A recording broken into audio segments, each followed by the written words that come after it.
स्तर में कैसे ऊर्जा का फ्लो होता है, ऊर्जा का फ्लो कैसे होता है, इसके बारे में एक वैज्ञानिक थे जिनका नाम था लिंडेमान। कौन थे? लिंडेमान या लिंडेमैन, आपका बुक लिंडेमैन लिखता है, ठीक है। ऊर्जा प्रवाह के लिए लिंडेमान नामक वैज्ञानिक ने एक नियम दिया। क्या दिया? नियम दिया, जिसे लिंडेमान का 10% नियम या ऊर्जा प्रवाह का 10% का नियम का 10% नियम नहीं बोले ना। ऊर्जा प्रवाह का कितना प्रतिशत नियम? 10%। अब सूर्य से आने वाली एनर्जी को एब्जॉर्ब कौन करता है? कौन करता है? प्रोड्यूसर एब्जॉर्ब करता है। और प्रोड्यूसर एब्जॉर्ब मात्र 1%। कितना परसेंट? 1%। और इसके बाद ये जितना एनर्जी एब्जॉर्ब करता है, जैसे मान लो कि ये 100 किलो जूल एनर्जी एब्जॉर्ब, कितना energy? 100 kilo joule. 100 kilo joule, okay. तो अगला कोशी स्तर में इसका मात्र 10% जाता है। कितना परसेंट जाता है? 10%। अब 100 का 10% कितना? 10। यानी कि प्रथम ट्रॉपिक लेवल में कितना किलो जूल एनर्जी पहुंचेगा? 10 किलो जूल, है ना। फिर सेकेंड कोशी स्तर में कितना पहुंचेगा? 10%। तो 10 का 10% 1 किलो जूल, है ना, 1 किलो जूल। और 0.1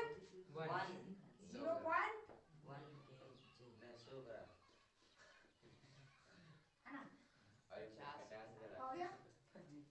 मतलब समझ में आई कि ऊर्जा का प्रवाह एक कोशी स्तर से दूसरे कोशी स्तर में कितना परसेंट? मात्र 10% होता है ना। इसी को ऊर्जा प्रवाह का 10% नियम या लिंडेमान का 10%। तो पूछता है 10% नियम ऊर्जा प्रवाह के लिए किसने दिया? लिंडेमान ने। लिंडेमान ने किस नियम का ऊर्जा प्रवाह के लिए किस नियम का प्रतिपादन किया था? 10%, 1%, 50%, 10% का नियम आ हो गया। एक कोशी स्तर से दूसरे कोशी स्तर में ऊर्जा का प्रवाह मात्र कितना परसेंट? 10% होता है। और सूर्य से आने वाली कुल ऊर्जा का कितना परसेंट पेड़ पौधा एब्जॉर्ब करता है? 1%। आज बर्थडे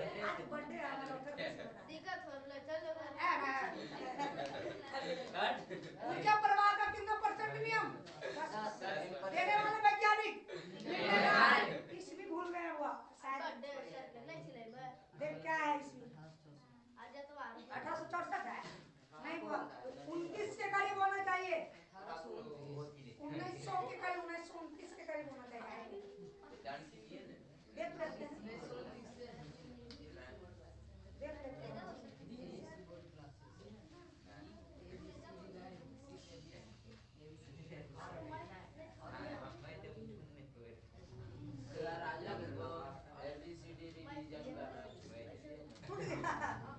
कर लेता, घरे जाकर करे तो बुला जाता है। 1942 में, 1942 कब? लिंडेमान ने कितना? 1942 1942 है ना। 1942 में 10% का नियम दिया था। अब इन्होंने बताया था कि भाई किसी भी पारितंत्र में ऊर्जा का प्रवाह एक रेखीय क्रम में होता है। कैसा होता है? एक रेखीय क्रम में। हम बता, primary consumer, sorry producer, primary consumer, secondary consumer, tertiary consumer, और ये भी जो भी है डिकम्पोजर।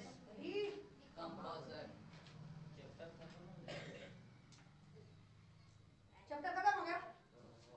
होने वाला है, सबको हल करेंगे 10 मिनट में खत्म हो जाएगा। आधा घंटा अभी और पढ़ेंगे सर, अभी चैप्टर खत्म कहाँ हुआ? पर्यावरण प्रदूषण के बारे में अभी हम बात कहाँ की है? क्लोरोफ्लोरोकार्बन की बात कहाँ की है? अभी ओजोन की बात कहाँ की है? आएंगे सर, बताइए। ये जो है ना, यहाँ पे ऊर्जा का प्रवाह जो होगा एक रेखीय क्रम में होगा और एक ही दिशा में होगा, यूनिडायरेक्शनल। तो ऊर्जा का प्रवाह क्या होता है? यूनिडायरेक्शनल होता है, यूनिडायरेक्शनल होता है, एक रेखीय दिशा में। कोई दिक्कत? ऊर्जा का प्रवाह एक रेखीय क्रम में होता है, ठीक है। और एक कोशीय स्तर से दूसरे कोशीय स्तर में मात्र कितना % ऊर्जा प्रवाहित होती है? 10% प्रवाहित होती है। क्या कहा था?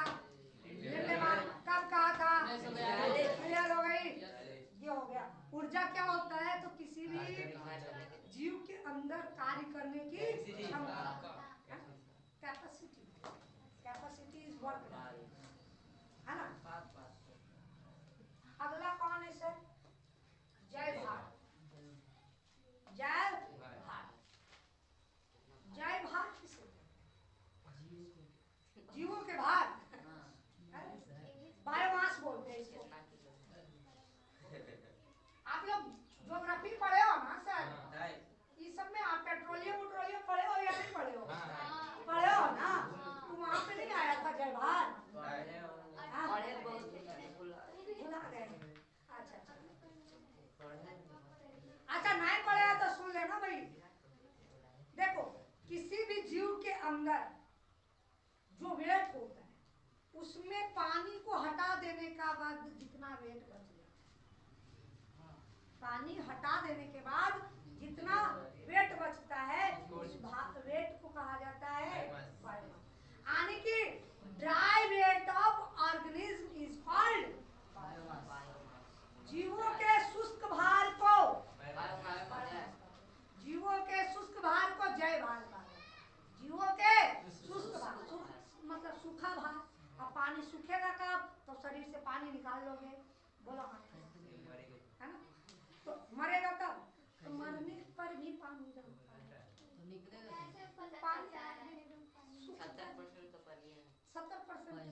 अब भागा कर दो, वेट जितना है उसका 70% हटा दो, वो हमारा क्या हो जाता है? बायोमास हो जाता है, ठीक है। किसी भी जीव के शुष्क भार को क्या कहा जाता है सर? बायोमास। जय भार। क्लियर हो गई? और जय भार का पिरामिड सीधा भी हो सकता है,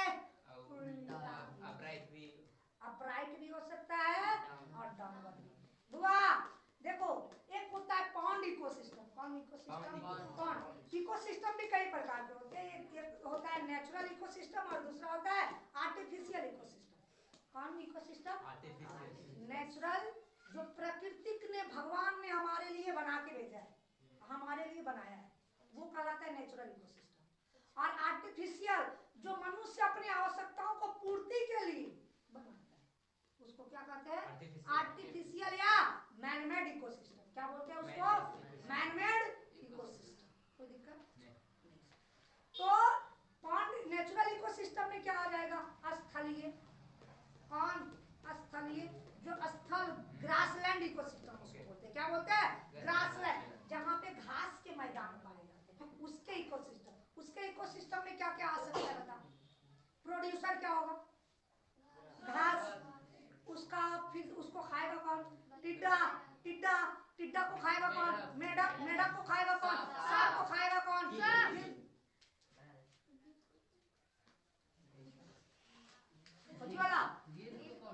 गाल। गिद्ध को कौन खाएगा? जब मर जाएगा तो सबे लेमुनिया झोंक जो डिकम्पोज है ना।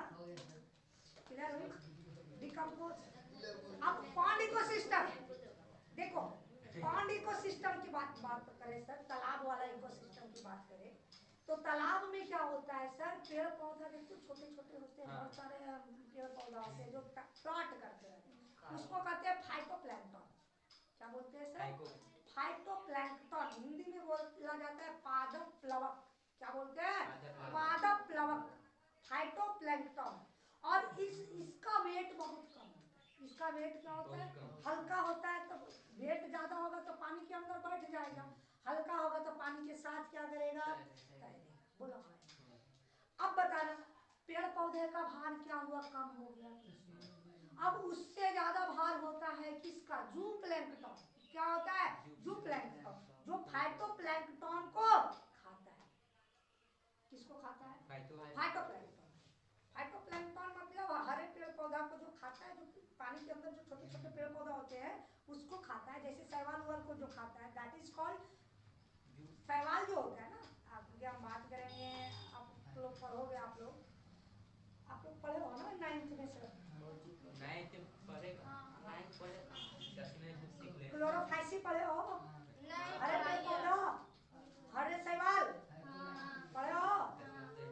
तो वहाँ पे जो छोटे छोटे पेड़ पौधे होते हैं पानी के साथ फ्लॉट करते हैं, जैसे डाइटम हो गया, है ना, क्लेमाइडोमोनास हो गया, है ना, ये सारे क्या होते हैं, तैरते हैं। तो ये अब इसके साथ कौन तैरता है, इसको खाने के लिए कौन चलता है पानी के साथ, जू प्लैंक्टन, जंतु प्लावक बोलते हैं, जंतु प्लावक। अब इसका वजन पादप प्लावक से ज्यादा। अब जंतु प्लावक को कौन खाएगा, छोटी छोटी मछली खाएगी। कौन खाएगी, छोटी छोटी मछली खाएगी, छोटी छोटी मछली खाएगी, है ना। अब छोटी मछली से को कौन खाएगा, बड़ी मछली खा गई, आहार श्रृंखला बन गया। कोई आहार श्रृंखला जितना लंबा होगा, कोई किसी पारितंत्र में आहार श्रृंखला जितना लंबा होगा बच्चे, वो पारितंत्र उतना स्टेबल होगा, अस्थायी होगा। जितना, जैसे हम अभी क्या कर रहे थे, यहाँ पे क्या बनाए थे, घास से और सेर, घास शेर बना दिए। शेर तो घास खाएगा नहीं, इसका मतलब है कि बहुत अनस्टेबल हो गया ये। आने के बीच के सारा जीव को कौन खा गया, शेर खा गया। अभी बेचारा खुद मर जाएगा, ये बेचारा खुद मर जाएगा, और पूरे पृथ्वी पर क्या बच जाएगा, बुझाई की नहीं बात, समझ में आया बात। अगर एक लिखे थे, ये एक लिखा था हमने कि भाई हिरन, और हिरन को कौन खा गया था, बाघ। अब बताइए ये भी अनस्टेबल, इसमें क्या है, प्रोड्यूसर है, प्राइमरी कंज्यूमर है और सेकेंडरी कंज्यूमर है। सेकेंडरी कंज्यूमर के रूप में हमारा सुपर कंज्यूमर आ गया, समझ में आ गई बात। यानी सेकेंडरी कंज्यूमर हमारा गायब, समझ में आ रही है बात। तो ये अनस्टेबल हो जाते हैं। जितना कोई पारितंत्र जितना लंबा होता है वो उतना अधिक है ना। क्लियर हो गई, क्लियर हो गई ना। यानी कि stability of ecosystem is directly proportional to length of food chain, length of food chain. यानी कि किसी पारितंत्र के अस्थायित्व आहार श्रृंखला की लंबाई पर के सीधा समानुपाती। यानी लंबा जितना ज्यादा होगा चैन, वो उतना ज्यादा स्टेबल होगा, ठीक है। अब मछली, बड़ी मछली खा गया, अब बड़ा मछली का वजन ज्यादा होगा कि फाइटोप्लैंक्टन का, बड़ी मछली का, तो क्या हो जाएगा बता। अब बता, यहाँ पे कौन प्रोड्यूसर, आधार पे कौन होता है, प्रोड्यूसर, ठीक है। अब कौन फर्स्ट कंज्यूमर, यानी कि जूप्लैंक्टन, कौन स्मॉल फिश, कौन बड़ी मछली। ये जो बना ना सर, इन्वर्टेड हो गया आपका, क्या बना, इन्वर्टेड इकोसिस्टम बन गया। पॉन्ड इकोसिस्टम का जो जयभार का जो पिरामिड होता है, पॉन्ड इकोसिस्टम का जयभार का जो पिरामिड होता है वो क्या होता है, इन्वर्टेड होता है, इन्वर्टेड या डाउनवर्ड बोल सकते हैं। क्लियर हो गई, बुझाया कि नहीं बुझाया। इको संख्या का पिरामिड सीधा, ऊर्जा का पिरामिड सीधा, ऊर्जा का पिरामिड हमेशा सीधा, ऊर्जा का पिरामिड हमेशा अपराइट होता है। लेकिन जयभार का पिरामिड सीधा भी हो सकता है, उल्टा भी हो सकता है। अगर हम बात करें टेरेस्ट्रियल की, स्थलीय की, तो वो हम पे क्या होगा, सीधा होगा, क्या होगा, सीधा होगा। लेकिन अगर बात करें हम पॉन्ड इकोसिस्टम की, तो वहां पे क्या होगा। क्लियर हो गई, कोई दिक्कत, पिरामिड क्लियर। इकोलॉजी के संबंध में जितना टाइम था, कहाँ चल रहा है खा के नहीं आए अभी, कितना बजा, क्या बजा, साढ़े 8 से 1.5 घंटा पढ़ा दिया, क्या मजा आ रहा है। अच्छा 1 घंटा पढ़ाए, मंगाइए 1 घंटा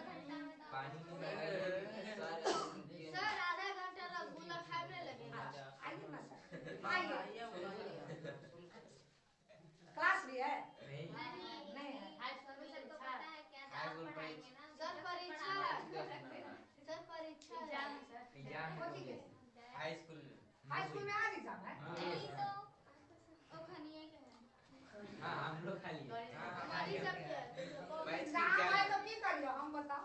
एतवार के है तो मैच 2 बजे से। 12:30 2 बजे से खाली आज सब्जी बेचे ये दादा को हमरा नहीं अभी तो नहीं डेगा डेगी दे रही हम छोड़ देलिए सब। नहीं ठीक है ना?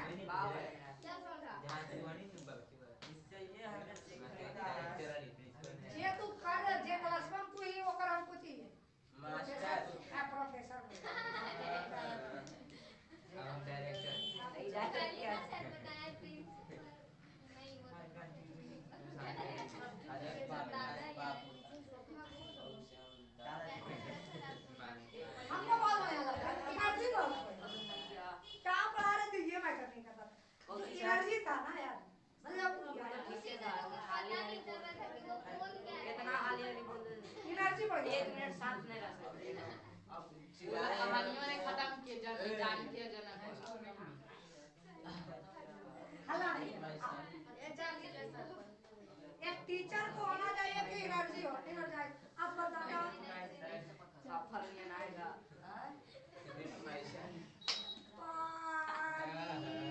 यार ये एनर्जी है ऐसे बुतरू का तो नींद आया ए भाई लो मार के गर्दा हेड कर देंगे वीडियो शॉर्ट वीडियो चला गया आप यूट्यूबर बन गए पानी तंत्र देख लिया ना अब आता है सर पर्यावरण हमारा लग रहा है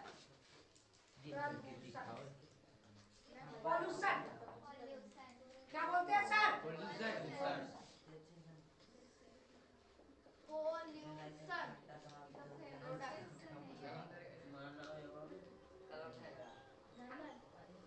ए मूर्खो इधर देखो चलो वीडियो बाद में बन जाएगा खाली वायरल भेजेंगे खाली वायरल हाँ अगर वो मूर्ख है तो हम महामूर्ख है से बात कर रहे हैं हर बात पे अगर बोलते हैं कि ये क्लास में तू पढ़ रहा है ऊपर प्रोफेसर है तो तू अगर मूर्ख है तो हम महामूर्ख है सर इस बात पर छेना मंगावा हाँ ठीक है सर छना खिलाए रुका ना हाँ आगे खिलाइए हम ज्यादा नहीं खाएंगे सर नहीं सर हम खिलाएगा ही नहीं अच्छा अगली देखा रहे हम दुनिया कह अरे भाई हम वो भी नहीं खिलाने जा रहे बर्थडे होने से तो नहीं ठाक लेगा मास्टर बढ़िया है कंजूस है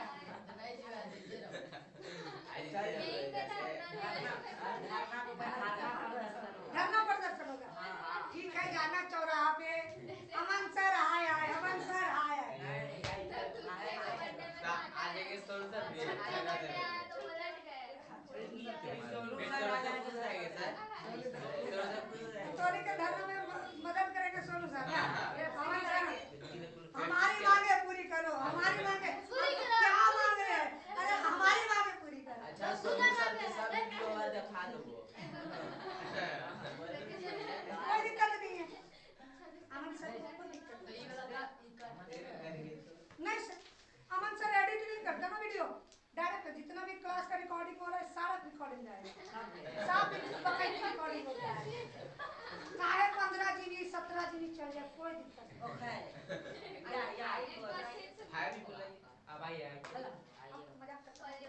देखो बीच बीच में 10 मिनट 10 एक मिनट मास्टर 10 मिनट एक मास्टर दिव्य सर बोल रहे थे कि एक मास्टर को कॉमेडियन होना चाहिए 1 घंटा कौन सर दिव्य कृष्ण सर विकास दिव्य कृष्ण सर विजय नाय सर तो वो कहते हैं ना कि एक मास्टर को एक स्टैंड अप कॉमेडियन होना चाहिए काहे भाई काहे इसलिए क्योंकि बीच बीच में पढ़ाई का इतना बर्डन होता है कि अगर कॉमेडी नहीं करेगा तो बीच में उसको इंटरटेन नहीं करेगा तो इसके कारण क्या है पढ़ाई की चीजें बैठ गया क्लास में भी मजा नहीं आता जब तक एक मिनट बैठेगा जब तक दिमाग में रह जाएगा आइए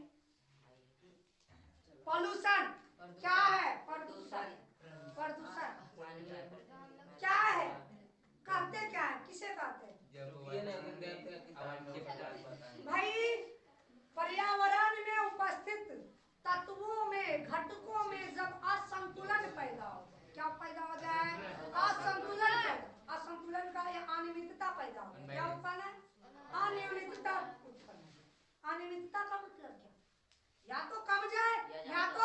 बढ़ जाए। अनियमितता का मतलब ये होता है कि पर्यावरण में उपस्थित घटकों के बीच जब अब अनियमितता पैदा हो जाती है, अनबैलेंस हो जाते हैं, तब उस घटना को क्या कहा जाता है?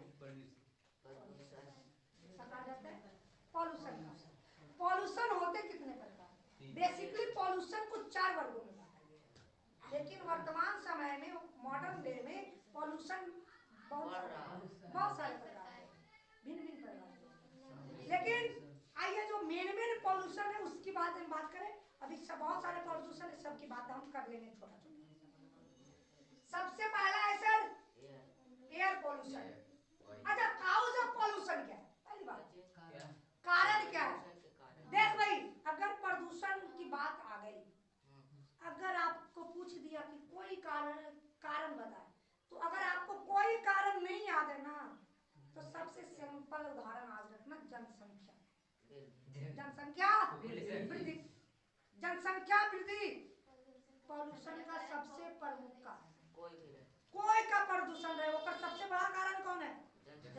Population is the main cause of pollution. Population is the main cause of pollution. मृत्यु दर की कमी वो सब बाद में बात करेंगे। अब वो तो पढ़ लिया, तुमको याद है तब ना, अगर कुछ नहीं याद है तब क्या? Population is the main cause of pollution. अब ऐसे देखो, जनसंख्या, संसाधन, प्रकृति ने हमारे लिए संसाधन सीमित बना रखा है। और जनसंख्या बढ़ती है तो संसाधन पे रस्साकसी क्या होता है? बढ़ता है। सबसे पहले रहने के लिए, मनुष्य के लिए सबसे जरूरी चीजें क्या होती है? रोटी, कपड़ा और मकान। अब शिक्षा भी है। छोड़ना, वो बाद में बात करेंगे। शिक्षा, वो इकोनॉमिक्स की बात कर रहे हैं, नहीं सर, जीवन जीने के लिए जो इम्पोर्टेंट है, रोटी, कपड़ा और अभी तो बहुत कुछ जरूरी है भाई। फोन में भी आईफोन, कार में रोल्स रॉय, जो भी है, हम तो फकीर आदमी है, बुआ झोला लेके निकल देते हैं, तो छोड़ जहाँ टाइम मिलता है सो जाते हैं। जरा बात कि पॉपुलेशन जो होता है, तो सबसे पहले अगर किसी भी प्रदूषण का कारण कैसे पॉपुलेशन है, तो सबसे पहले वो जब आएगा तो उसको रहने के लिए आवश्यकता होगी। रहने के लिए वो क्या करे भाई? जमीन तो है सीमित, बाउंड्री के, सबसे पहले वो जंगल साफ करेगा। जंगल साफ किया, जंगल साफ किया भाई, तो जंगल रहने के लिए वो छोटा सा घर बनाया भाई, तो कहेगा उसको खाना की भी तो आवश्यकता है। खाना खाएगा तो कैसे खाएगा? या तो खेती करेगा, अगर खेती से पेट नहीं भर रहा है तो फिर क्या करेगा? इंडस्ट्री लगाएगा। इंडस्ट्री लगाएगा मतलब समझ रहे हो ना? अगर वो बेचारा नहीं लगाए तो उसके लिए कोई और लगाएगा, समझ में आएगा? तो इंडस्ट्री लगाया। अब आदमी जैसे जैसे बड़ा होता है ना, तो इच्छाएं बढ़ती चली जाती है, यार ये मोटरसाइकिल मजा आ जाता। तो क्या होगा? मोटरसाइकिल, वाहनों की खोज होगी, और वाहन के कारण पेट्रोलियम का खर्चा करेगा वो, और पेट्रोलियम का खर्चा करेगा वायु प्रदूषण, वायु प्रदूषण, है ना? सारे चीजें एक दूसरे से इंटरलिंक्ड है, सारे एक दूसरे से लिंक है। अगर जनसंख्या बढ़ती है तो वायु प्रदूषण, मृदा प्रदूषण, जल प्रदूषण, ध्वनि प्रदूषण, ये सारे तरीके का प्रदूषण सारा प्रदूषण, ठीक है? आइए बाद में बात करते हैं। सबसे पहले तो सबसे और क्या है? अज्ञानता। अब देखो ना बुआ, यहाँ क्लास कराते हैं, यहाँ क्लास होता है, लोग वहाँ पे साथ रहते हैं, बताओ उसको मूर्खन कहेंगे? क्या कहेंगे? क्या कहेंगे? मैं मूर्ख नहीं बोलिए, वहाँ पे कचरा कर देते हैं। अब की कहें? बगल में की करते हैं? अब सबसे कितना लड़ाई करते रहे? सामने हलना पड़ेगा, है करना पड़ेगा। अरे नहीं यार, क्या करेंगे, काम जरूरी है। जब तोरा समझ में, हम कई घंटा के लिए जाना, जब तुमको खुद पता चलेगा कि भाई क्या डिफेक्ट्स होता है, तो तू अपने रियलाइज करो, है ना? तो दो चीजें, एक बढ़ती हुई जनसंख्या और दूसरा अज्ञान। नॉलेज की कमी, ज्ञान की कमी, क्या जरूरी है इसकी कमी। तो पॉल्यूशन की परिभाषा पहले क्या बोलोगे? पर्यावरण में उपस्थित अवयवों के मात्रा में उत्पन्न अनियमितता को पर्यावरण प्रदूषण कहते हैं। पर्यावरण प्रदूषण का मुख्य कारण क्या है? ऐसा कहा जाता है 3P। कितने पी? 3P। पी खूब पी, हाँ पी खूब पी, चाय P. P4 poverty, poverty economics की बात आगे से नहीं। गरीबी को जन्म देता है। Poor is poor because it is poor. गरीब है क्योंकि वो चुप। अब कैसे ये नहीं बोलते हम? I am not a economics teacher. Okay, दूसरी बात करें, पॉपुलेशन।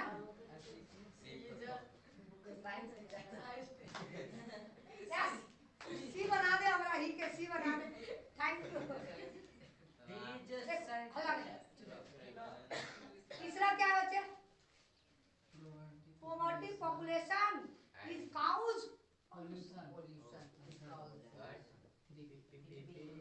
गरीबी और आबादी पॉल्यूशन का प्रमुख कारण। 3P है ना। तो पॉल्यूशन क्या है? ये प्रमुख कारण होगा, ठीक है ना।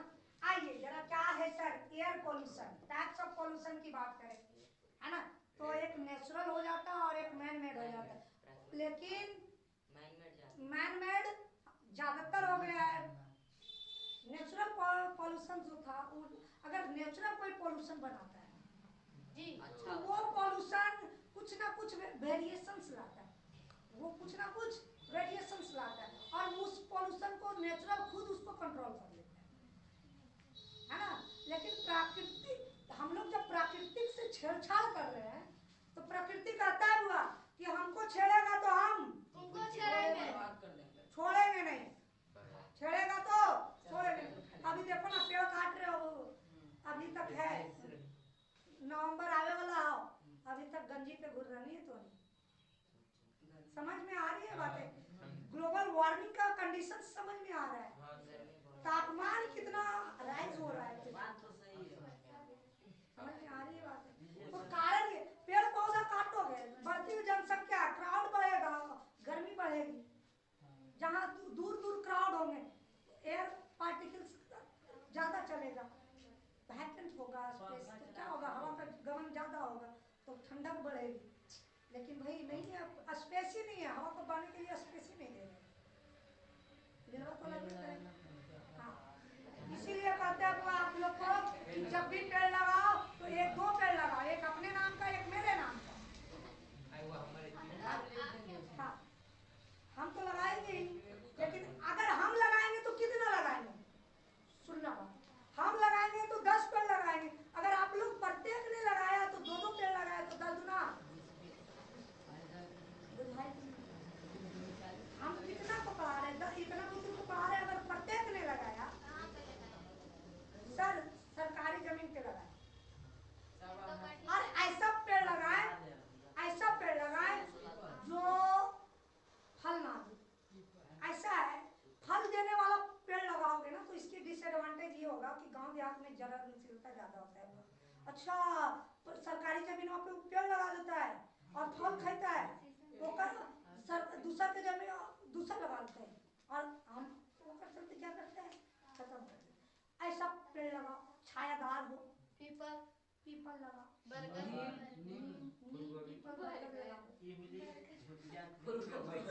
ये लगा दिए। अब इससे किसी को जलन नहीं है, बताओ। अगर नीम का पेड़ है, आदमी अगर लग गया भाई तो भूले भूले मन करेगा तो काम कर लेगा, और नहीं है नीम के पेड़ है हुआ तो जाकर के 2-4 गो टिक्का दे। हमारे समाज में देखो, इसीलिए वृक्षों को पूजा जाता था। वृक्ष की पूजा इसीलिए की जाती थी भाई कि जो पेड़ पौधे हैं ना, उसका कटाव को रोका जा सके, है ना, इसीलिए उसको धार्मिक रूप दे दिया गया।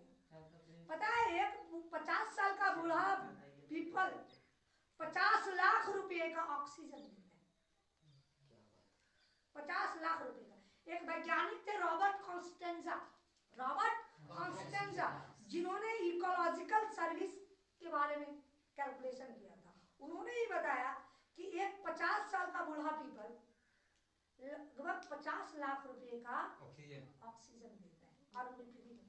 अभी हाल फिलहाल में कोरोना आया था, बच्चे देख रहे थे कैसे आदमी त्राही मच गया था ऑक्सीजन के लिए। अगर पेड़ पौधा होता तो क्या ये कोरोना आने देता? ये कोरोना बेसिकली था क्या? सर्दी खांसी बुखार, जिसमें हो क्या जा रहा था, और सांस लेने में परेशानी होने लगती थी, जिसके कारण ऑक्सीजन लेवल डाउन हो जा रहा था।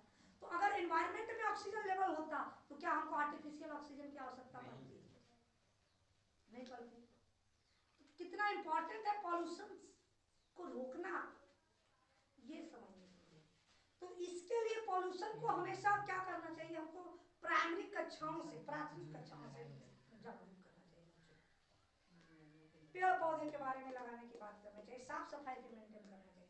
तो सबसे पहला कौन है? Air pollution. भाई वायु में उपस्थित विभिन्न गैसों के मात्राओं में जो अनियमितता उत्पन्न है, विभिन्न गैसों की मात्रा में जो अनियमितता उत्पन्न हो है। एयर में 78% नाइट्रोजन N2, 21% ऑक्सीजन, 0.03% CO2 और फिर रेस्ट गैसेज।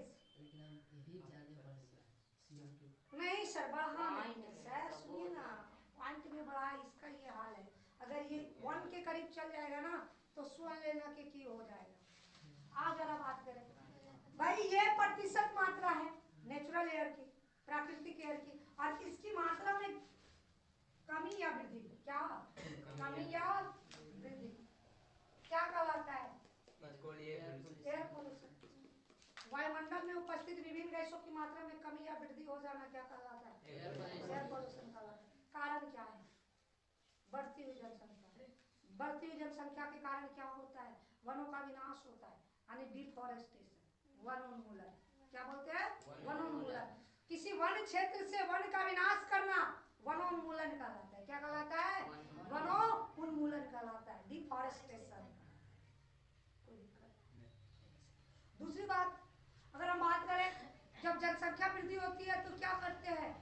उसके संसाधनों पे आवश्यकताओं की पूर्ति करने के लिए क्या होता है? औद्योगिक क्षेत्र लगते हैं, और औद्योगिक क्षेत्रों से निकलने वाला हानिकारक गैस, धुआं, चिमनियों से निकलने वाला धुआं, है ना, ये सारे क्या है? एयर पॉल्यूशन है। सारे क्या है? Air pollution. काम कैसे किया जाए? जनसंख्या नियंत्रण पे, जनसंख्या को नियंत्रण किया जाए।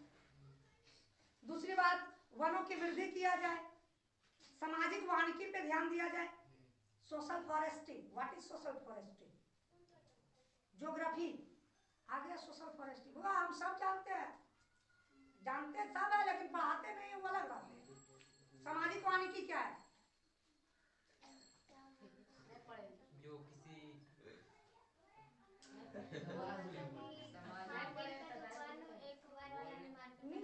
समाज में कौन निर्माण करे? नहीं सरकारी भूमि पर, सामुदायिक भूमि पर वन का विकास करना सामाजिक वानिकी का, सोशल फॉरेस्ट्री के नाम से जानते हैं। हम अभी क्या बोले थे कि सोशल फॉरेस्ट्री पे फोकस कर, वनवर्धन, यानी कि एक नया टर्म आता है रिफॉरेस्टेशन। रिफॉरेस्टेशन है ना, तो वैसे स्थान पे वन लगाना, वन का विकास करना जहां पहले वन था और किसी कारणवश क्या हो गया? नष्ट हो गया, फिर से क्या करना? वन लगाना, रिफॉरेस्टेशन करना, है ना, वनीकरण बोल सकते हैं, रिफॉरेस्टेशन। ठीक है, या फिर कहीं पे वन के विकास करना, वनों का विकास करना क्या कहलाता है इसे? अब वन को विकास को रोकने के, वन पेड़ों के कटाव को रोकने के लिए आप लोगों ने एक मूवमेंट नाम सुना होगा, चिपको आंदोलन। यस सर, नाम सुना? सुंदरलाल बहुगुणा। उनसे सुंदरलाल बहुगुणा, चिपको मूवमेंट क्या है? तो सिंपल सी बात समझना भाई कि कहाँ पे? उत्तराखंड के वनों में, है ना, जो भी है, आई डोंट नो,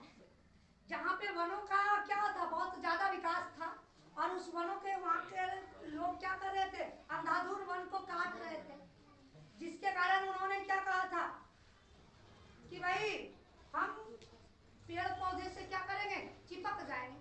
भाई पहले हमको काटो फिर पेड़ को काटो, है ना।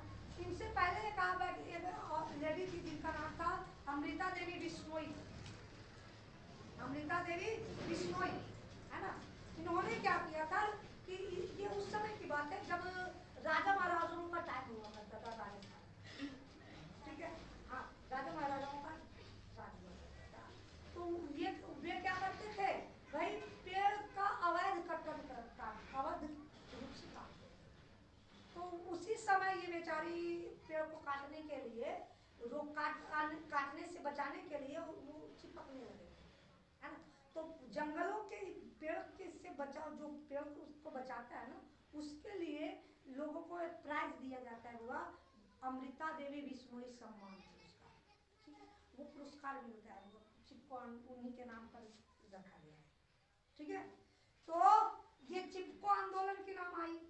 तो चिपको मूवमेंट किससे संबंधित है, वनों के कटाव को रोकने, वनों के कटाव को रोकने, ठीक है। तो नाम आता है एक समाज सेवा सुंदरलाल उत्तराखंड में अवैध रूप से, है ना। आइए अब ये हो गया। और क्या कर सकते हो, वन को रोकने, वन कटाई को रोकने, एयर पोल्यूशन को कम करने के लिए ज्यादा से ज्यादा हम लोग साइकिल का प्रयोग करें, ज्यादा से ज्यादा ई व्हीकल का प्रयोग करें, मॉडर्न वे में इलेक्ट्रिक व्हीकल, हाँ जो बैटरी से चलते हैं। लेकिन बुआ देखो बैटरी वाले बाइक को भी, अब क्या था कहानी बताते हैं कि ये व्हीकल था, ये व्हीकल था, इलेक्ट्रिक व्हीकल था वो।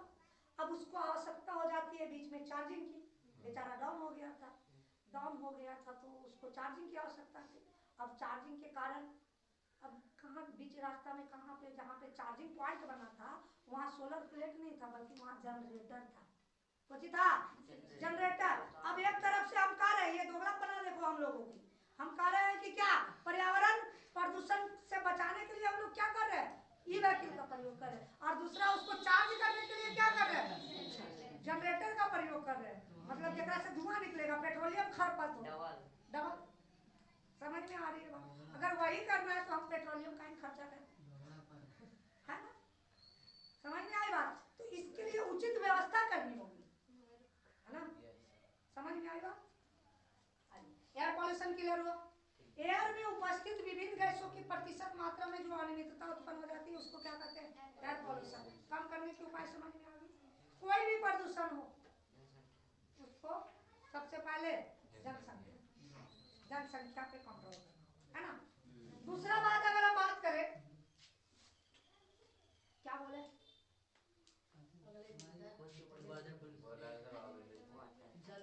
आज चैप्टर कंप्लीट, उसके बाद ठीक है ओजोन तक हो जाएगा, उसके बाद पीवीटी ओजोन सब क्लोरोफ्लोरोकार्बन साफ खत्म, उसके बाद हाँ उसके बाद छुट्टी, हाँ छुट्टी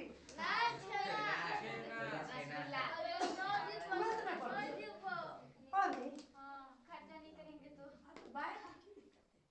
बैठने में क्या जाता है, आप लोग भूखे रहे धरना दे। ना जीवन वाटर पॉल्यूशन, नहीं बउआ सुनना का, वाटर पॉल्यूशन है पानी में उपस्थित विभिन्न अवयवों की मात्रा में कमी या वृद्धि, क्या कहलाता है, जल प्रदूषण। जल प्रदूषण में क्या हो सकता है, तो भाई कारण समझना कि हम लोग क्या करते हैं, जनसंख्या वृद्धि है, जनसंख्या वृद्धि है तो नहाने का गरीबी भी तो है, जनसंख्या बढ़ेगी तो गरीबी भी तो बढ़ेगी, आज बढ़ेगी तो भाई नहाने के लिए हम लोग कहाँ चले जाएंगे, नदी तालाब पोखर, हाँ चल गए। आज जे कपोला के झरना चल जो, तोर पास पैसा हो चल जो, छमाछम चल जो, ओकरा संरक्षित है, छपाक चल जो, वाटर पार्क चल जो, जितना बोले लो हमरा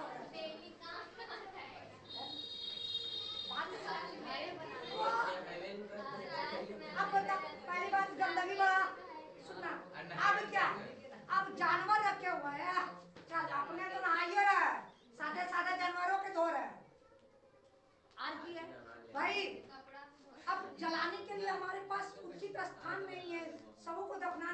तीर्थ स्थान नहीं है तो हम लोग क्या करते हैं नदी में पड़ा है जो चल गया गंगा मैया थोड़ा शुद्ध कर देता बोला हाँ है ना। ये क्या होता है वायु प्रदूषण जल प्रदूषण का कारण बनता है। अब यहाँ से समय का बात हुआ और क्या होता है बहुत सारे मनुष्य अपनी आवश्यकताओं की पूर्ति के लिए खेती करते हैं और खेती करते हैं तो विभिन्न प्रकार के उर्वरक का छिड़काव करते हैं रासायनिक खादों का छिड़काव करते हैं और जिससे उसकी मात्रा हमेशा जीवों में बनी रहती है। जैसे आप डीडीटी नॉन बायोडिग्रेडेबल है मतलब ये इसका जैव अपघटन नहीं होता। अभी आएंगे हम जैव निम्नीकरण ये क्वेश्चन था ना सर निम्नलिखित में कौन नॉन बायोडिग्रेडेबल है ना टेस्ट में था ना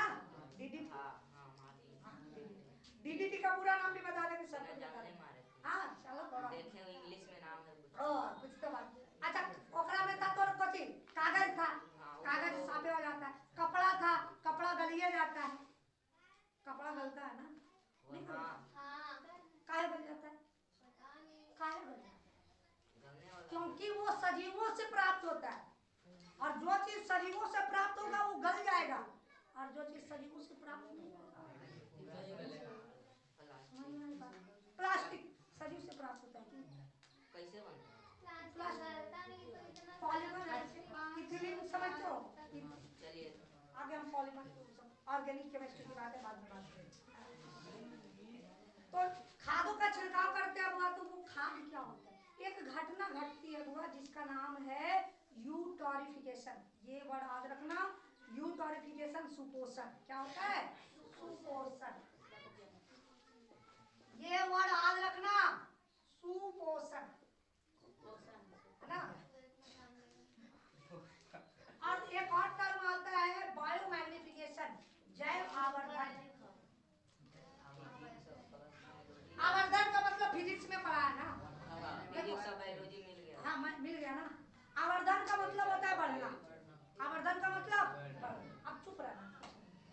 जब सुपोषण क्या होता है जब जलाशयों में किसी पदार्थ की मात्रा किसी पदार्थ की अवांछनीय पदार्थ की मात्रा बढ़ जाती है जैसे कि बात करें तो न्यूट्रिशियन वैल्यू बढ़ गया तो पेड़ पौधे की संख्या क्या हो जाती है बढ़ अचानक से पेड़ पौधे पूरी तरीके से क्या हो जाते हैं बढ़ शैवाल की मात्रा क्या हो जाती है बढ़ जाती है शैवाल की मात्रा क्या हो गई बढ़ गई और शैवाल की मात्रा जब बढ़ गई ना सर तो ये क्या करता है ये शैवाल क्या करता है जल में घुलित ऑक्सीजन को क्या कर लेता है एब्जॉर्ब कर लेता है क्या कर लेता है सर एब्जॉर्ब कर लेता है क्या कर लिया सोख लिया तो जल के अंदर जो जीव था जल के अंदर जो जीव था उस जीव की क्या होने लगती है मृत्यु क्या होने लगती है मृत्यु होने लगती है। तो इस घटना को कहा जाता है बीओडी क्या कहते हैं बीओडी बायोलॉजिकल ऑक्सीजन डिमांड जल में घुलित ऑक्सीजन की कमी हो जाना बीओडी कहलाता है। यह प्रक्रिया होती कब है तो यूटोरिफिकेशन के द्वारा जिसमें क्या होता है कि जब किसी पदार्थ की मात्रा बढ़ जाती है तो शैवाल की मात्रा जल के अंदर काफी ज्यादा हो जाता है देखते हो ना ठंड नदी में देखोगे अब धीरे धीरे ठंडा आ रही है ना तो काई पूरी तरीके से जाल जाल बिछ जाता है लगता है कि पानी आइए नहीं खाली जाले है जिसके अंदर उसके अंदर जो छोटे छोटे जीव होते हैं उसकी क्या होने लगती है मृत्यु होने लगती है। इस घटना को कहा जाता है सुपोषण यूटोरिफिकेशन क्या कहते हैं सर यूटोरिफिकेशन। अब जैव आवर्धन क्या होता है समझिए जैव आवर्धन होता है बच्चे कि जब किसी पदार्थ की मात्रा एक कोशीय स्तर से दूसरे कोशीय स्तर में बढ़ती चली जाती है एक कोशीय स्तर से दूसरे कोशीय स्तर में क्या होती चली जाती है बढ़ती चली जाती है। अब समझना हमने क्या यूज किया खाद का प्रयोग किया। अब पहले देखते थे वो खेत में धान के खेत में खूब मछली होता था कोकड़ा होता था लेकिन अब देखते हो मछली मिलता है धान के खेत में कोकड़ा मिलता है नहीं नदी में तो मिलवे करता है तालाब में तो मिलवे करता है बोलो मिलता है बहुत कम गेहूं के खेत में मिलता है फूलगोभी के खेत में मिल जाता है बर्बाद करे ले सुनना का होता क्या है बच्चे कि जब कोई पदार्थ की मात्रा बढ़ती चली जाती है ना तो सबसे पहले पेड़ पौधा उसको क्या करते हैं एब्जॉर्ब कर लिए पौधा को कौन खाता है? कौन खाता है? तो हरे शाकाहारी जीव खाते हैं, तो प्राइमरी कंज्यूमर खाया, उस प्राइमरी कंज्यूमर को कौन खाता है? Secondary consumer. सेकेंडरी कंज्यूमर को कौन खाया? टर्जरी कंज्यूमर। कौन खाया? टर्जरी कंज्यूमर। तो जिसके कारण क्या होता है बच्चे, ये सारे चीजें एक कोशीय स्तर से दूसरे कोशीय स्तर में बढ़ता चला जाता है। क्या होता है? बढ़ता। तो अवांछनीय पदार्थ जो एक कोशीय स्तर से दूसरे कोशीय स्तर में बढ़ती चली जाती है, तो इस घटना को जैव आवर्धन कहते हैं। क्या कहते हैं सर? जैव आवर्धन कहते हैं, बायोमैग्निफिकेशन कहते हैं। जिसके कारण क्या हो जाता है बच्चे, एक रोग हुआ था मिनीमाता। मिनीमाता एक डिजीज ही बोलते हैं लोग, है ना। एक गांव था मिनीमाता। क्या था नाम था? मिनीमाता। वहां पे जिस तरह से यहाँ पे गड्ढा है ना सर, उसी तरह से गड्ढा था। क्या था? गड्ढा था। और उस गड्ढा में क्या था कि जितने भी शहर के कचरा थे ना, उस कचरा को डाल दिया जाता था। जिसके कारण क्या हुआ कि बरसात के दिनों में यहाँ पे उस गड्ढा में पानी जम गया। क्या जमी? पानी जमी। और पानी जमने के कारण, एक कचरा के कारण बहुत ज्यादा मात्रा में मछली हुआ। क्या हुआ? बहुत ज्यादा मात्रा में मछली। और उस मछली में क्या था? पारा का मात्रा बढ़ा हुआ। क्या था? उस पानी के अंदर पारा था। क्या था? पारा था। जिसके कारण क्या हो गया था, लोगों में फोड़ा फोड़ा होने शुरू हो गया था। और उसी रोग को मिनीमाता कहते हैं, है ना। कैडमियम के सांद्रण बढ़ने से इटाई रोग होता है मनुष्यों में। इटाई रोग होता है। ये भी बायोमैग्निफिकेशन है कैसा, उसमें भी थोड़ा थोड़ा टाइप का पढ़ने लगता है। इटाई रोग कैडमियम के सांद्रण, है ना। कैसे है वो जांच से पता चलता है बच्चे, ठीक है। अब डीडीटी को बैन कर दिया गया। पहले मच्छरों को मारने के लिए डीडीटी का प्रयोग करते थे। अब ये नॉन बायोडिग्रेडेबल है। वैसे पदार्थ जिसका जैव अपघटन नहीं हो पाता है, जैव अनिम्नीकरण पदार्थ कहते हैं। उसको क्या कहते हैं? जैव अनिम्नीकरण। और जैव निम्नीकरण पदार्थ वैसे पदार्थ जिसका रासायनिक जैव अपघटन हो जाता है, उसको क्या कहते हैं? निम्नीकरण। बायोडिग्रेडेबल। और जिसका नहीं हो पाता है उसको नॉन बायोडिग्रेडेबल, है ना। तो सबसे पहली बात, प्लास्टिक की ना गलता है ना सड़ता है। कौन आ गया? सूरत। Happy birthday. देखो डीडीटी क्या होता है बच्चे, इसकी भी सांद्रण हमेशा मेंटेन रहती है, कभी भी कमता बढ़ता नहीं है। ये जस के तस। तो इसको पहले मच्छरों को मारने के लिए यूज किया जाता था, नली नालों में इसका यूज होता था। लेकिन ये क्या हो रहा था, देखा कि इसकी सांद्रण बढ़ी रही है, तो इसको भारत सरकार ने धीरे धीरे करके क्या किया? क्या कर दिया? है ना। डीडीटी प्लास्टिक नॉन बायोडिग्रेडेबल होते हैं, ठीक है। कोई दिक्कत? सुपोषण समझ में आई बात? सुपोषण क्या है? किसी पदार्थ की मात्रा बढ़ने से जल में उपस्थित जीवों की मात्रा क्या हो जाए, पेड़ पौधे की मात्रा क्या हो जाती? अधिक हो जाती है ना। तो क्या कहलाता है? सुपोषण कहलाता है। क्या कहलाता है? सुपोषण। जिसके कारण जल में घुलित ऑक्सीजन की क्या हो जाती है? कमी हो जाती है। जल में घुलित ऑक्सीजन की कमी हो जाती है। जल में घुलित ऑक्सीजन की कमी की अवस्था को क्या कहते हैं? बीओडी। क्या कहते हैं? BOD, biological oxygen demand. और इसके कारण क्या हो जाता है? जल में उपस्थित जीवों की मृत्यु होने लगती है, ठीक है। जैव आवर्धन क्या है? एक कोशीय स्तर से दूसरे कोशीय स्तर में पदार्थों की मात्रा का क्या होना, बना रहना या बढ़ना, क्या कहलाता है? जैव आवर्धन। कोई दिक्कत? अब कौन है? नॉइज प्रदूषण। नॉइज किसे कहते हैं? ध्वनि प्रदूषण। शोरगुल। भाई अगर आप डीजे के सामने नाच रहे हो तो वो डीजे का साउंड आपके लिए क्या है? म्यूजिक है। अगर आप नहीं नाच रहे हो, आप घर में बैठे हो, तो वो डीजे का साउंड आपके लिए क्या हो जाता है? नॉइज हो जाता है। Any unwanted sound is noise. वे सारी ध्वनि जो आपके कान को अच्छा, जो आपके कान को अच्छा ना लगे, उसको क्या कहते हैं? नॉइज पॉल्यूशन का। अब जैसे बात करें शादी के समय, शादी के समय दम भर गाड़ी देते हैं कि नहीं देते हैं? एकदम बैठ लेते हैं, आराम से गाड़ी सुनता है, बोला आया ना।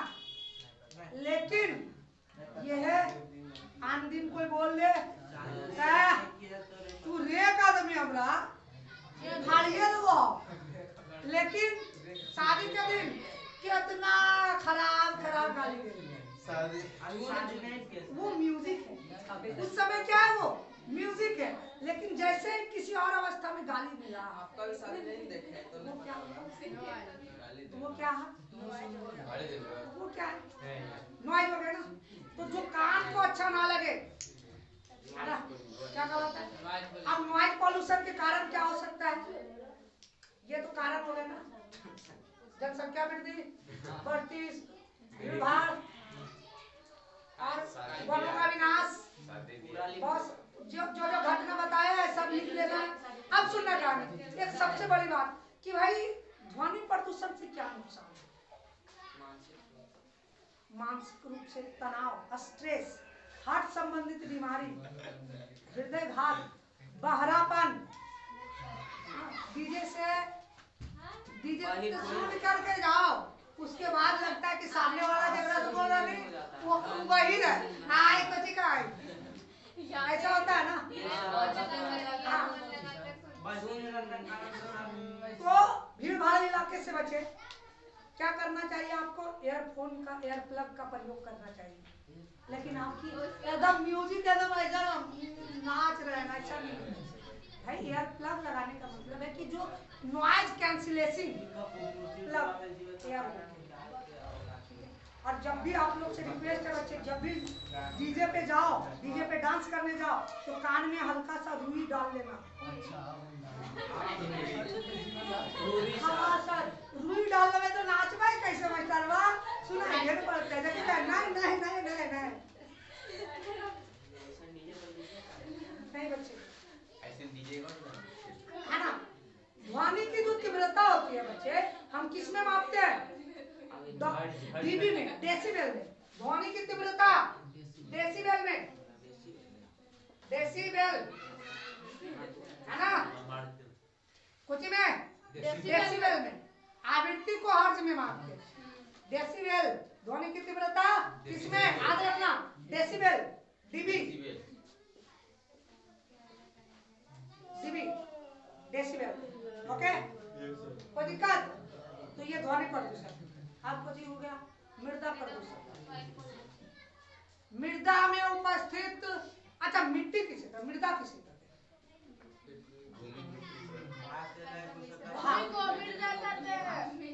पहाड़ों के टूटने फूटने से पृथ्वी के जिस परत का निर्माण होता है उसे मृदा कहते हैं। यानी कि पृथ्वी की ऊपरी परत को क्लियर हो गई बात। अब मृदा में उपस्थित तत्वों की अनियमितता को मृदा, अनियमितता का मतलब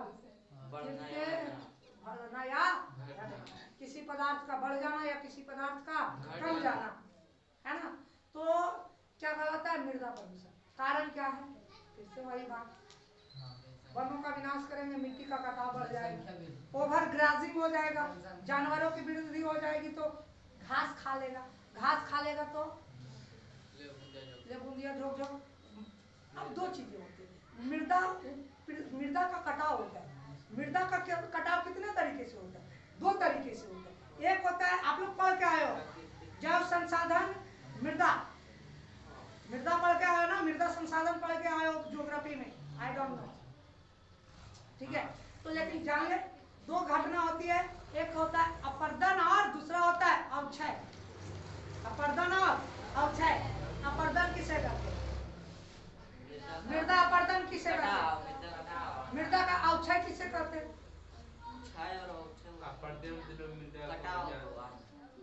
दोनों का अर्थ होता है कटाव। अपर्दन और अवक्षय का दोनों का मतलब मृदा के उपस्थित अलग अलग है क्यों? क्योंकि दोनों का कटाव अलग अलग तरीके से होता है। जब मृदा की कटाव जल के द्वारा, किसके द्वारा हो? जल के द्वारा हो, तो इस घटना को मृदा अपरदन, क्या कहते हैं सर? मृदा अपरदन कहते हैं।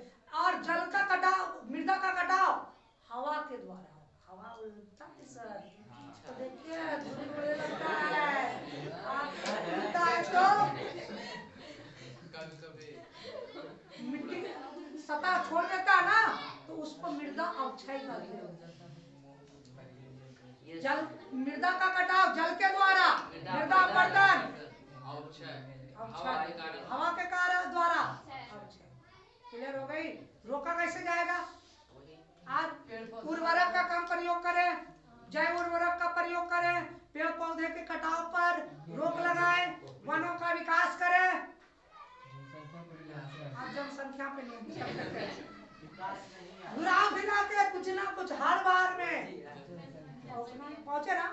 अब एक नया तरीके का परेशानी आया है बच्चे, नया radiation, radio active pollution.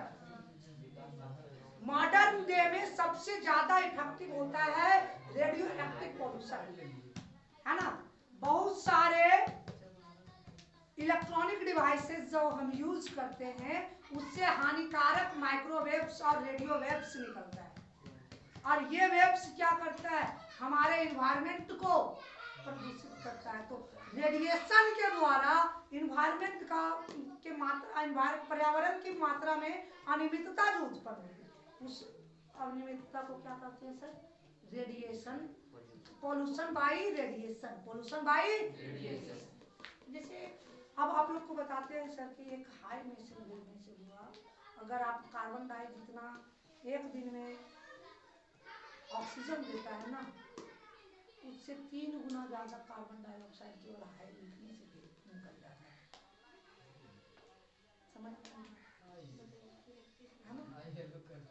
Hi hello ना करें। 31 दिसंबर को ये बात बताए आ गए। नवंबर फिर आ रहा है, 31, अच्छा 29 अक्टूबर है, लगभग 1 साल होने में 2 महीना टाइम है, 1 महीना। सर बात करें तो ये रेडिएशन हो गए, और बहुत सारे लोग अंधाधुंध मोबाइल का प्रयोग करते हैं। कोशिश करें, और भाई ये मोबाइल हमारे दैनिक जीवन का एक हिस्सा हो। अब परमाणु संयंत्रों से निकलने वाला रेडिएशन ये क्या करता है? हमारे जीन को म्यूटेंट कर देता है। जीन को क्या कर देता है? म्यूटेंट कर देता है, जिससे कैंसर जैसी रोग भी हो जाती है। तो रेडिएशन से बचना चाहिए। ठीक हो गई? आइए अब आता है सर ओजोन।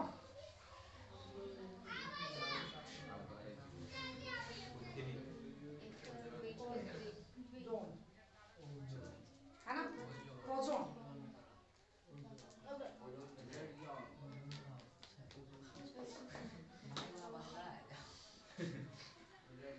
पृथ्वी के स्ट्रेटोस्फेयर में, पृथ्वी के वायुमंडल के स्ट्रेटोस्फेयर में लगभग 8 फीट मोटी, लगभग 8 किलोमीटर मोटी, 8 किलोमीटर, हाँ 8 किलोमीटर ऑक्सीजन O3 अणु का एक मोटा लेयर, O3 अणु का एक मोटा लेयर है जिसे ओजोन कहा।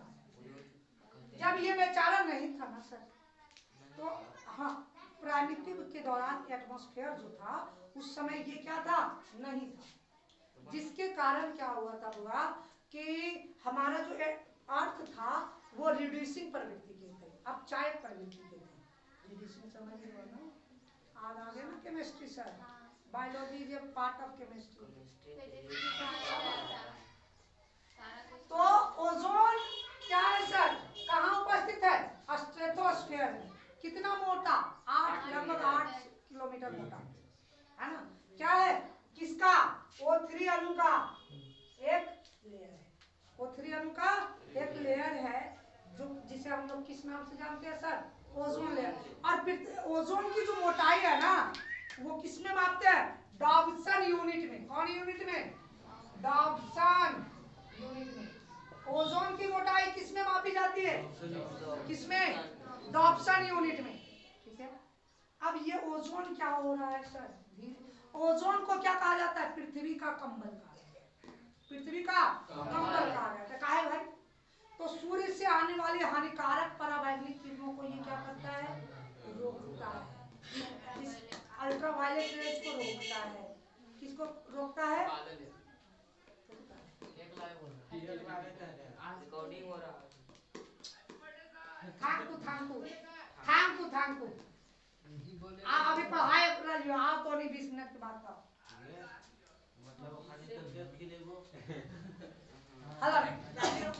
अगर हम बात करें तो ओजोन को क्या कहा जाता है? पृथ्वी का कंबल कहा जाता है। क्योंकि ये सूर्य से जो आने वाली अगर पराबैंगनी किरणें अगर पृथ्वी पर पहुंच जाए तो क्या होगा?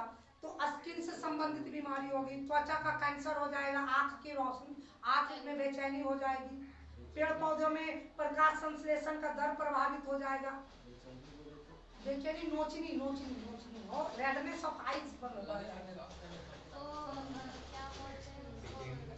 लेजर लाइट जब मारते हो तो उस टाइम के लिए कुछ देखता ही नहीं। नीला लाइट अगर मार दिया आँख पे ना तो आँख खराब हो जाता है। रेड रेड वाला को कहते हैं इंफ्रारेड। हाँ। पढ़े हैं सर? रेड वाला मार स्पेक्ट्रम में हम सब पढ़ा चुके हैं। हाँ। सब पढ़ा है। ठीक है, और खराब बात उसको मार दिए। हाँ सर, आँख खराब है तो आपकी हो जाएगा। देखो ये कितना चला गया, काफी बढ़िया है। अब तो खराब हो जाएगा, अब खराब आप फिर में मार देंगे तो बढ़िया हो जाएगा। सर वो तो चौपट है, वो चौपट के महा चौपट है। ठीक है। ओजोन की मोटाई को किससे मापते हैं बच्चे? Dobson unit. ध्वनि की तीव्रता किसमें मापी जाती है? डेसिबल। क्लियर हो गई? कोई दिक्कत नहीं। अब ओजोन छिद्र होगा। क्या हो रहा है सर? ओजोन की परत पतली होती है। कारण CFC। हम बहुत सारे विलासतादायक जीवन जीते हैं, और विलासतादायक जीवन जीने में क्या करते हैं हम लोग? रेफ्रिजरेटर, AC, एयर कंडीशनर का प्रयोग करते हैं, और इनसे क्या निकलता है? क्लोरोफ्लोरोकार्बन। क्या निकलता है? क्लोरोफ्लोरोकार्बन निकलता है। क्या निकलता है? CFC, है ना? इसे सामान्य भाषा में फ्रेऑन भी कहते हैं। क्या कहते हैं? फ्रेऑन भी कहते हैं। क्लोरोफ्लोरोकार्बन या फ्रेऑन कहते हैं। फ्रेऑन के कारण क्या होता है सर? हमारा ओजोन का लेयर क्या हो रहा है? पतला होता जा रहा है। क्या होता चला जा रहा है? पतला, जिसके कारण कहीं कहीं ओजोन की मोटाई इतनी पतली हो गई है कि वहां से अल्ट्रावायलेट आसानी से आर पार हो जा रही है, जिसे कहा जाता है बुरा ओजोन होल, ओजोन छिद्र, है ना? तो ओजोन परत की पतली होने के कारण कहीं कहीं इतनी पतली हो गई है कि अल्ट्रावायलेट आसानी से पृथ्वी पर आ जा रही है, जिसके क्या कहते हैं? ओजोन होल का। क्लियर हो गई? एक होता है ग्लोबल वार्मिंग। ग्लोबल वार्मिंग, वैश्विक तापन, या एक वैश्विक तापन को समझने से पहले एक चीज समझे, ग्रीन हाउस। ग्रीन हाउस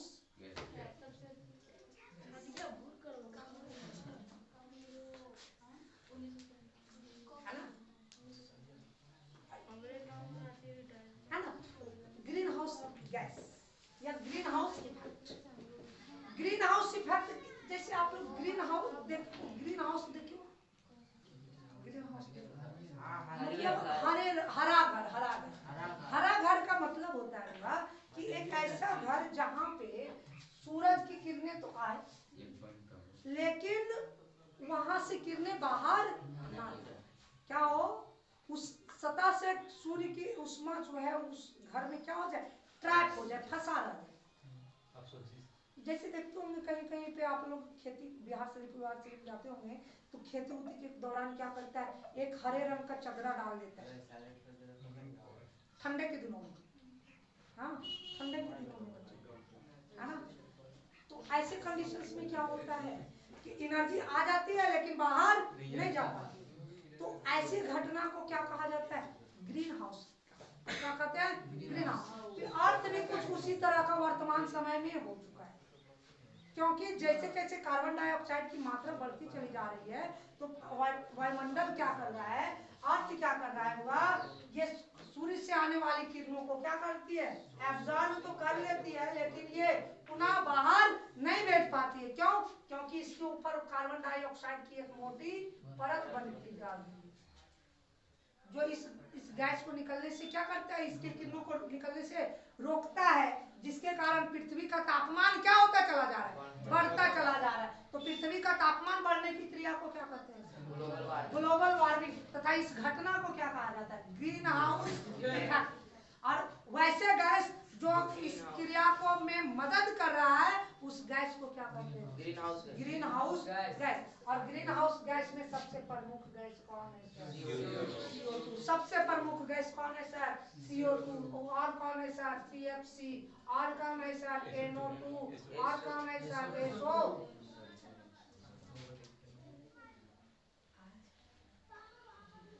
वो CFC खाली क्षय में काम करता है। और कौन कौन? और कौन कौन?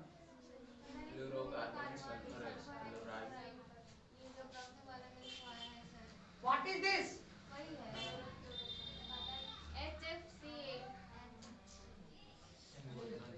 हाइड्रोक्लोरोफ्लोरोकार्बन।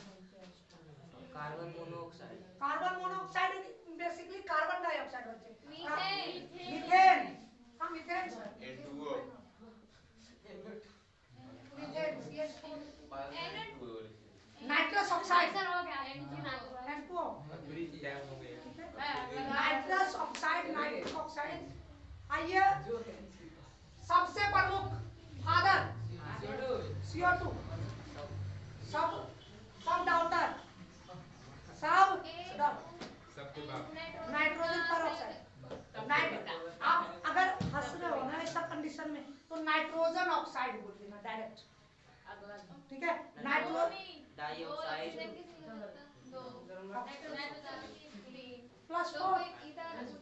+4 यहाँ पे नाइट्रोजन +4 ऑक्सीडेशन हो हाँ यार -2 ये बेसिक रूप में ये आ जाएगा N2O4 हो जाता है। N2O4 क्लियर हो गई? कोई दिक्कत?